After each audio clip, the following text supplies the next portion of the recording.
The idea for the Love Gear, it starts from the mechanical engineering. It starts from the building and the purpose of the building that it's placed on. We wanted to create a window to the soul of mechanical engineering.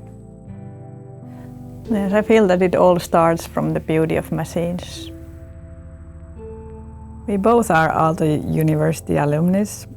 We graduated 2010 from Art and Media Department, and now it feels exciting to install large-scale artwork on the wall of our former university. So since we graduated from Aalto University, we have been working internationally with the field of contemporary art. And we established our own art studio in Helsinki in 2018.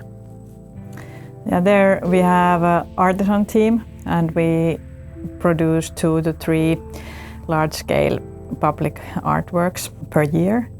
And in addition to that, we do art robotics with various medias.